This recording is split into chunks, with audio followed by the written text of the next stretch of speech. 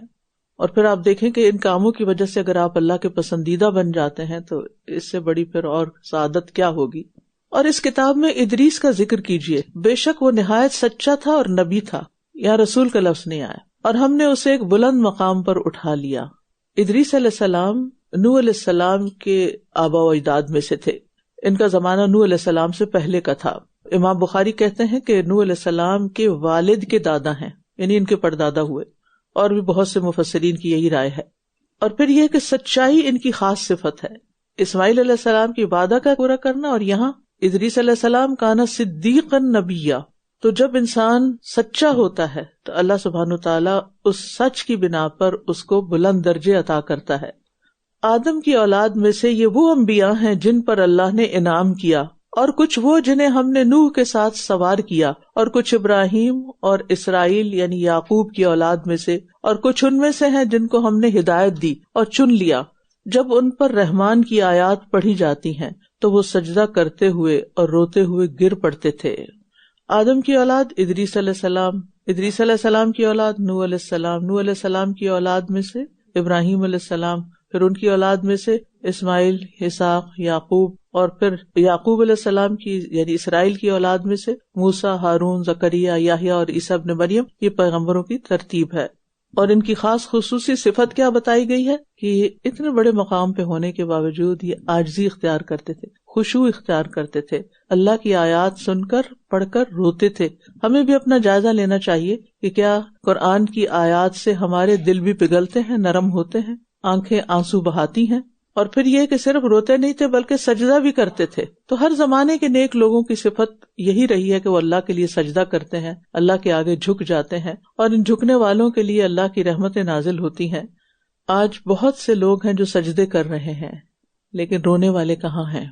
راتوں کو قیام کی حالت میں دیکھ لیجئے، مساجد میں اماموں کو دیکھ لیجئے، مقتدین کو دیکھ لیجئے، بہت کم ہوتا ہے کہ کہیں کوئی رو رہا ہو، الا ماشاء اللہ جس کا دل اللہ پگھلا دے. پھر ان کے بعد ایسے برے جانشین آئے جنہوں نے نماز ضائع کر دی اور نفسانی خواہشات کی پیروی کرنے لگے، آرام کرنے لگے، سوشلائزنگ کرنے لگے.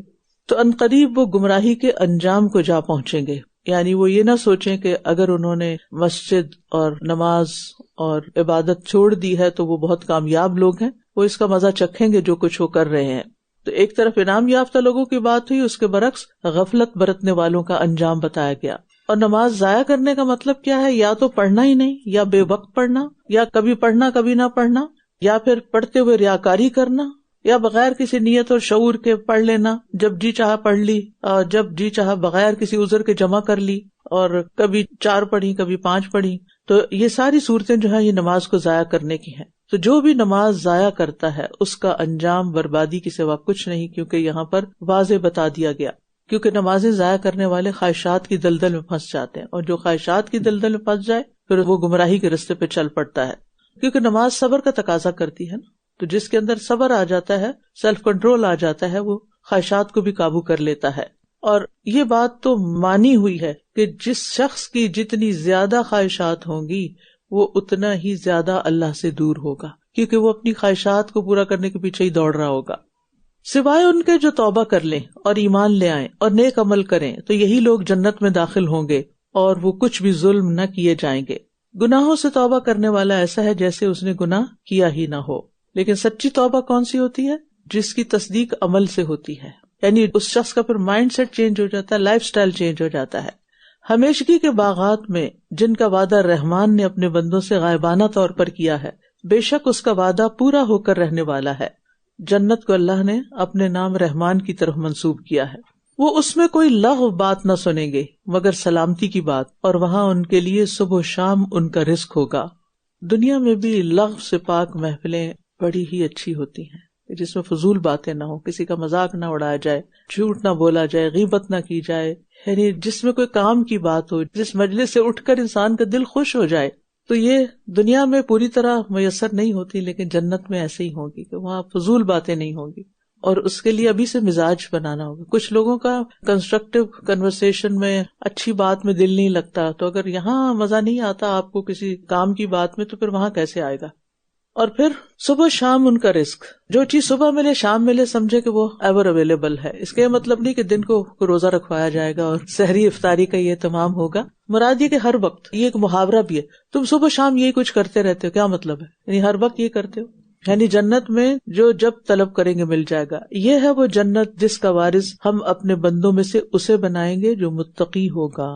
یہ جنت کے وارثوں کی صفات ہے. اور متقی کون ہوتا ہے؟ جو برائیوں سے بچتا ہو. اور ہم آپ کے رب کے حکم کے بغیر نہیں اترا کرتے، یعنی جبریل علیہ السلام اور فرشتے. اسی کا ہے جو ہمارے آگے ہے اور جو ہمارے پیچھے ہے اور جو اس کے درمیان ہے. اور آپ کا رب کبھی بھولنے والا نہیں. یعنی اللہ سبحانہ وتعالیٰ نے ہر طرح کے احکام اپنی کتاب میں واضح کر دیے ہیں. اور اللہ تعالیٰ ظالم مظلوم سب کو جانتا ہے اور کسی کو بھی بھولا ہوا نہیں ہے اور کسی کی ضرورت کو بھی بھولا ہوا نہیں. رب ہے آسمانوں اور زمین کا اور جو ان دونوں کے درمیان ہے، بس آپ اسی کی عبادت کیجیے اور اس کی عبادت پر جمے رہیے. کیا آپ اس کا کوئی اور ہم نام جانتے ہیں؟ کوئی بھی نہیں.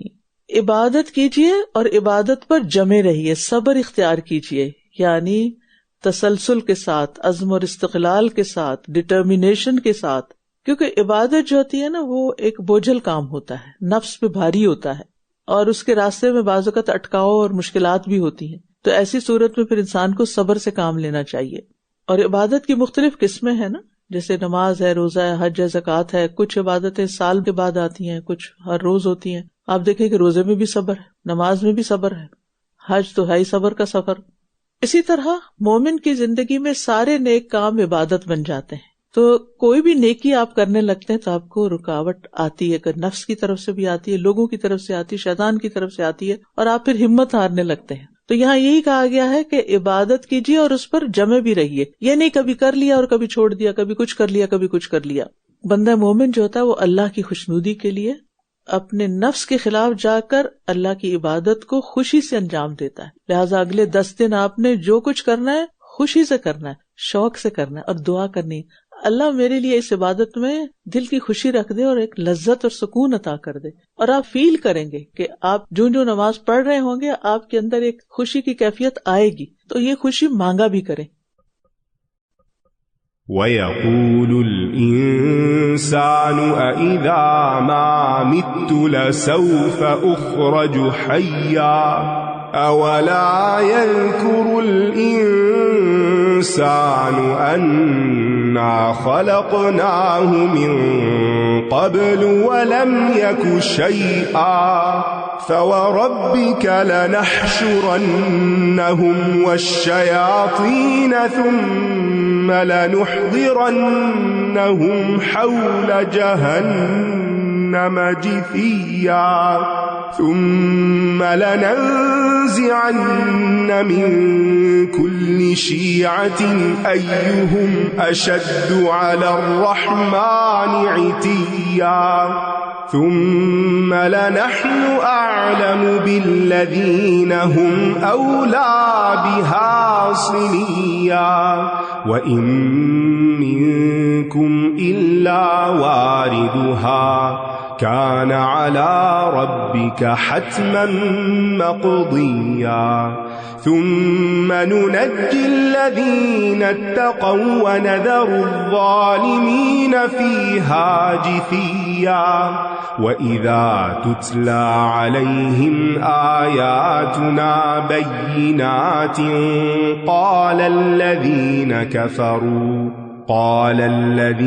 كفروا للذين آمنوا أي الفريقين خير مقاما وأحسن نديا وكم أهلكنا قبلهم من قرن هم أحسن أثاثا ورئيا قل من كان في الضلالة فليمدد له الرحمن مدا حتى إذا رأوا ما يوعدون إما العذاب وإما الساعة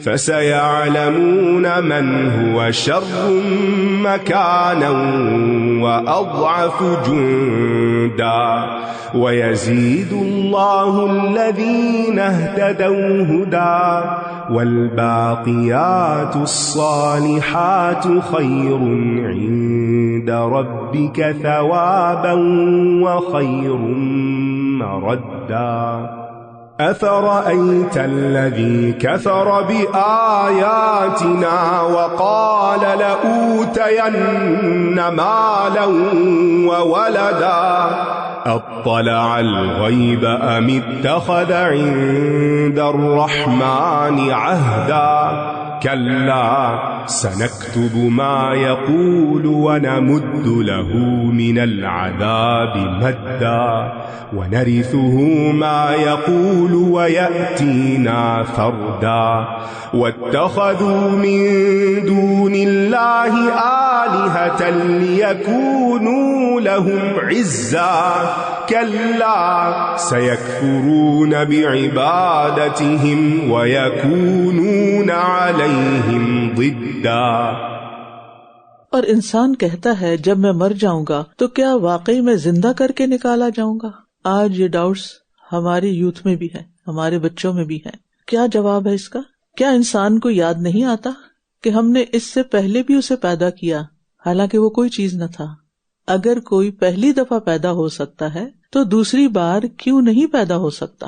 بس آپ کے رب کی قسم، بے شک ہم انہیں اور شیاطین کو اکٹھا کریں گے، یعنی ایسی باتیں کرنے والوں کو شیطانوں کے ساتھ جمع کریں گے، پھر ہم ضرور انہیں جہنم کے گرد گھٹنوں کے بل گرے ہوئے حاضر کریں گے.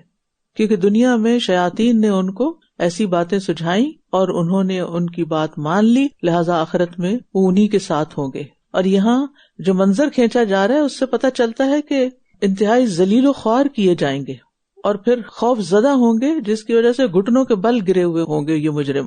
پھر ہم ہر گروہ میں سے اس کو ضرور کھینچ نکالیں گے جو ان میں سے رحمان کے مقابلے پر سرکشی میں زیادہ سخت تھا.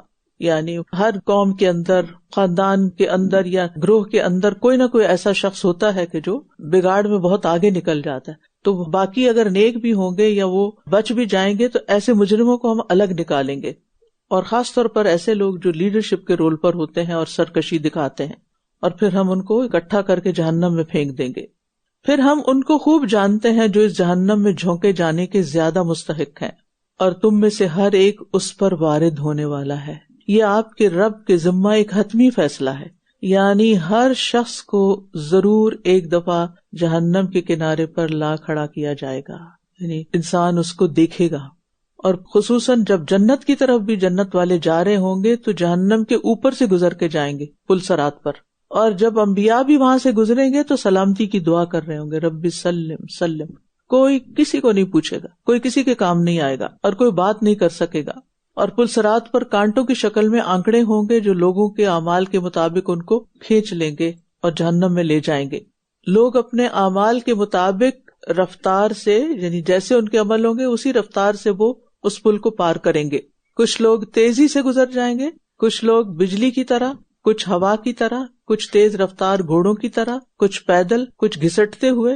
اور جتنا زیادہ دیر وہاں کوئی رکے گا آگ کا عذاب اتنا ہی زیادہ ہوگا. یعنی وہاں انسان کیا چاہے گا کہ وہاں سے نکل بھاگے. تو بہرحال جب اس پل سے گزرنا ہی ہے اور اتنی شدت کے ساتھ یہ بات کی کہ تم میں سے ہر ایک کو، کوئی ایسا بچے گا ہی نہیں، سب کو ہی گزرنا ہے وہاں، تو پھر انسان کو کرنا کیا چاہیے؟ اس کی تیاری کر لینی چاہیے، وہ زیادہ راہ ساتھ لے لینا چاہیے کہ جس سے وہاں سے گزرنا آسان ہو جائے. سلف صالحین یہ آیت یاد کر کے رویا کرتے تھے کہ کیا دن ہوگا، کیا منظر ہوگا، کیسا وقت ہوگا کہ جب ہمیں وہاں سے گزرنا ہوگا. عبداللہ بن رواحہ اپنے سر کو اپنی اہلیہ کی گود میں رکھے ہوئے تھے، اچانک رونے لگے. ان کی وائف بھی رونے لگی. انہوں نے پوچھا تم کیوں رو رہی ہو؟ انہوں نے کہا میں نے آپ کو روتے ہوئے دیکھا اس لیے میں بھی رونے لگی. تو انہوں نے کہا مجھے اللہ تعالیٰ کا یہ فرمان یاد آ گیا تھا، وَإِن مِّنكُمْ إِلَّا وَارِدُهَا، تو میں نہیں جانتا کہ میں اسے نجات پاؤں گا یا نہیں پاؤں گا.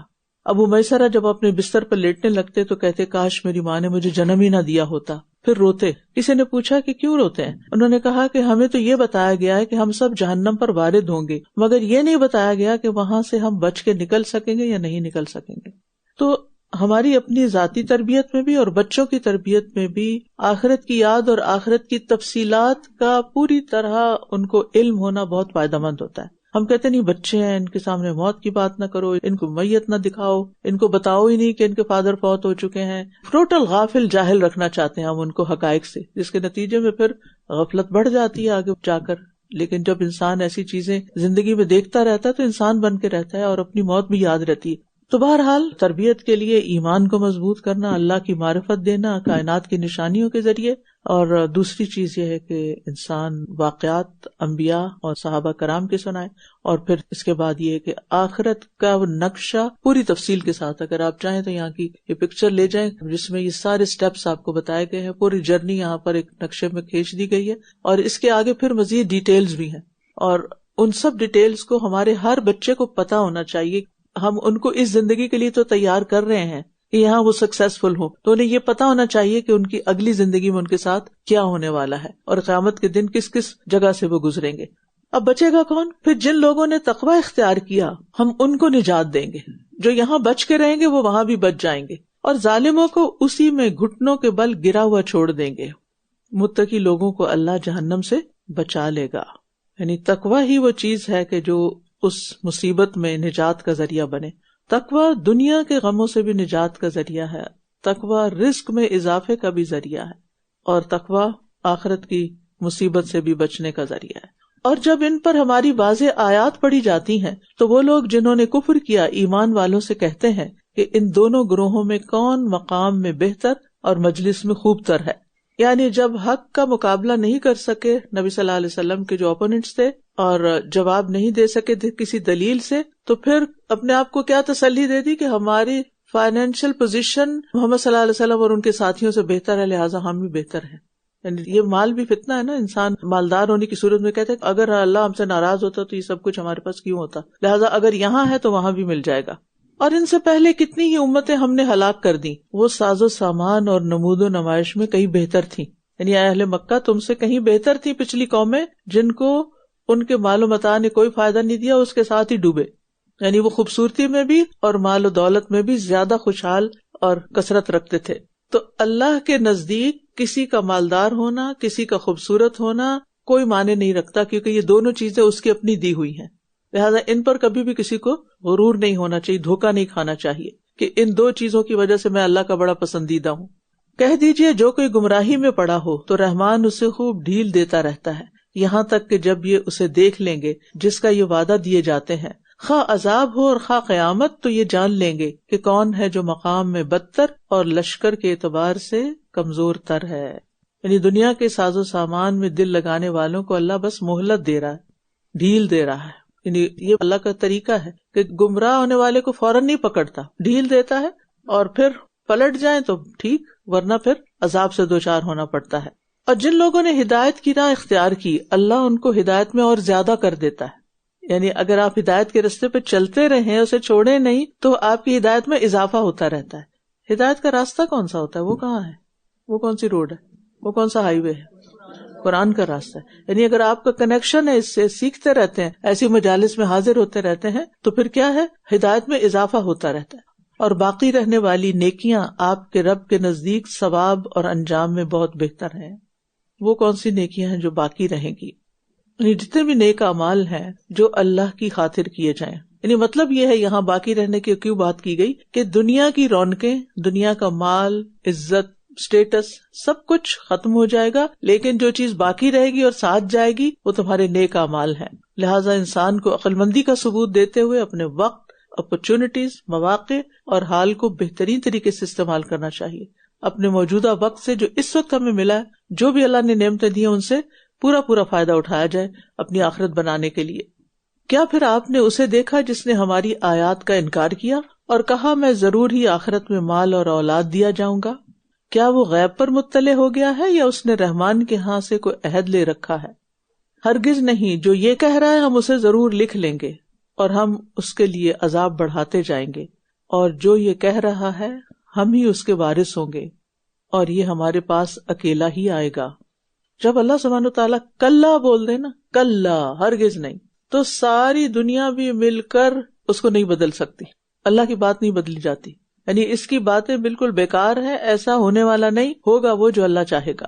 آج بھی ایسی باتیں کرنے والے لوگ موجود ہیں کہ جو اپنے مال و دولت کا بڑا زوم رکھتے ہیں، لیکن جب اللہ کے حضور حاضر ہوں گے تو سارے دعوے بھول جائیں گے، فنا ہو جائیں گے. اور اس میں نبی صلی اللہ علیہ وسلم کے لیے بشارت بھی ہے کہ آپ فکر نہیں کریں، یہ دشمن جو بنے ہوئے آج آپ کے، انہی کے گھر سے اہل ایمان بھی نکلیں گے. اور انہوں نے اللہ کے سوا، کیونکہ تعویل خاص بھی ہے اس کی، جس شخص نے کہا تھا اس کے بیٹے عمرو بن العاص تھے، اور پھر ان کے بیٹے عبداللہ ابن عمرو بن العاص تھے، تو دنیا میں ہی ان کی جڑ کٹ گئی، جو وہ دعوے کرتے تھے وہ ختم ہو گئے، اور ان کی اولادیں بھی ان کا ساتھ چھوڑ گئی اور آگے بھی ساتھ چھوڑ دیں گی. اور انہوں نے اللہ کے سوا کچھ اور معبود بنا رکھے ہیں تاکہ وہ ان کے لیے عزت کا سبب ہوں. معبودوں سے ہمیں ہمیشہ بت نظر آنے لگتے ہیں نا، لیکن بات یہ ہے کہ ہر وہ چیز جسے اللہ کے سوا پوجا جائے، وہ کسی بھی شکل میں ہو، جو اللہ سبحانہ تعالیٰ سے بھی زیادہ ہماری زندگی میں اہم ہو جائے، اور اس لیے انسان اس کو پرسو کر رہا ہو کہ وہ عزت کا سبب ہو، ایسا نہیں ہونے والا، ہرگز نہیں. وہ جلد ہی ان کی عبادت کا انکار کر دیں گے اور وہ ان کے مخالف ہو جائیں گے. یعنی جو باطل معبود ہیں کسی بھی قسم کے نوعیت کے، وہ عزت کا سبب بننے کی بجائے پکڑ کا سبب بنیں گے. أَلَمْ تَرَ أَنَّا أَرْسَلْنَا الشَّيَاطِينَ عَلَى الْكَافِرِينَ تَؤُزُّهُمْ أَزًّا فَلَا تَعْجَلْ عَلَيْهِمْ إِنَّمَا نَعُدُّ لَهُمْ عَدًّا يَوْمَ نَحْشُرُ الْمُتَّقِينَ إِلَى الرَّحْمَنِ وَفْدًا وَنَسُوقُ الْمُجْرِمِينَ إِلَى جَهَنَّمَ وِرْدًا لَا يَمْلِكُونَ الشَّفَاعَةَ إِلَّا مَنِ اتَّخَذَ عِندَ الرَّحْمَنِ عَهْدًا وَقَالُوا اتَّخَذَ الرَّحْمَنُ وَلَدًا لقد جئتم شيئا إدا تكاد السماوات يتفطرن منه وتنشق الأرض وتخر الجبال هدا أن دعوا للرحمن ولدا وما ينبغي للرحمن أن يتخذ ولدا إن كل من في السماوات والأرض إلا آتي الرحمن عبدا لقد أحصاهم وعدهم عدا وكلهم آتيه يوم القيامة فردا إن الذين آمنوا وعملوا الصالحات سيجعل لهم الرحمن ودا فإنما يسرناه بلسانك لتبشر به المتقين وتنذر به قوما لدا وكم أهلكنا قبلهم من قرن هل تحس منهم من أحد